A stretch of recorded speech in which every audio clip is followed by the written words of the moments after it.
Now, the part that AutoZone rents is this, and it's got a bunch of other little parts down here.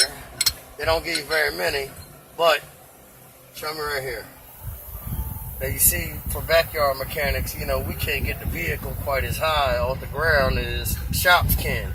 So it gets to be complicated. So this is my invention on how to install one. This is the new ball joint. This is the old one. Now the old one, you know, it's if your vehicle, when you hit a bump and it starts squeaking, that's because why? It's just grinding in there, metal against metal with no grease. So that's the old one. This is the new one.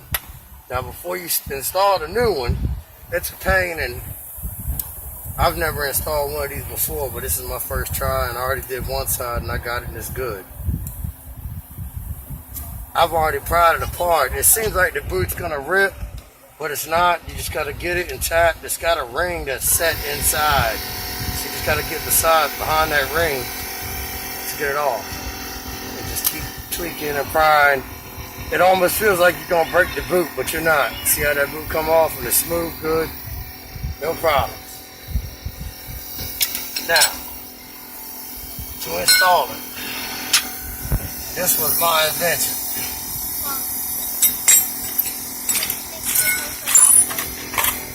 The other piece.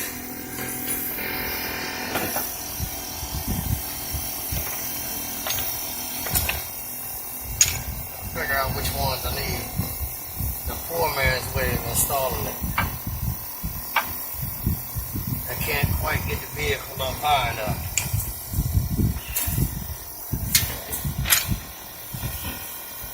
So, gotta find out which one's the size of your ball joint. They come with 3 different rings from AutoZone. I think it's this one. That's money. See how that sits in there like that?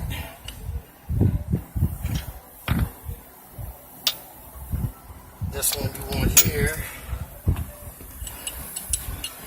want this ring there. And this is going to go up inside, like so. See, it ain't high enough, so I don't want to put no pressure on this. So I'm going to build it up another ½ an inch of what it needs. See how it stacks? It kind of stacks like Legos, huh?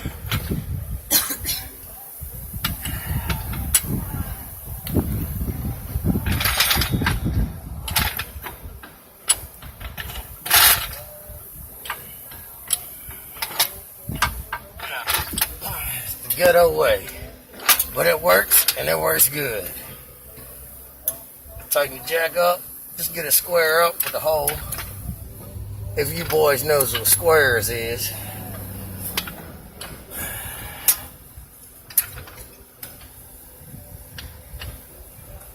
See how, look, there it goes, look, and I'm jacking the jack. Oh, here comes the fun part. It's the part where the skills come in, and this is basically pressing in any ball joint. This is, you know, the redneck way, but it works and it's good. Jack it a few jacks.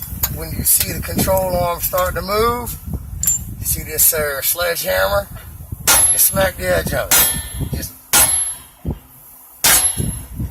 and jack it a little more. Smack it again. It's going. And this is a whole lot faster than doing it the way the shops do. I'm going to go ahead and jack it up a little bit because I'm brave with it. Look at it. She's coming up through, baby. She's coming around the mountain.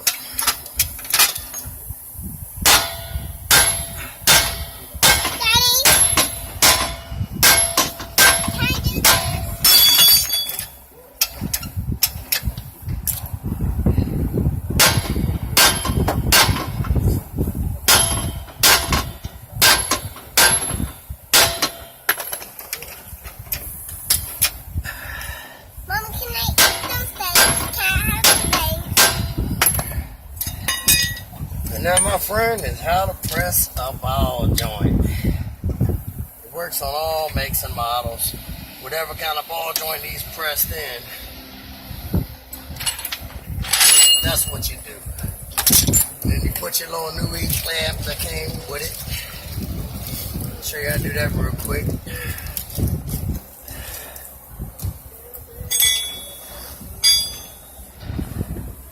Get one side started. Probably go like this. Get your flathead.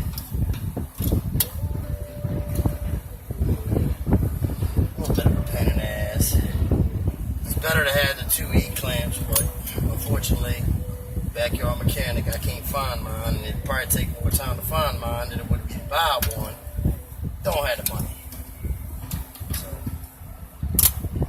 I'm going to show you how to do it like that without the proper tools. You got to have good hands.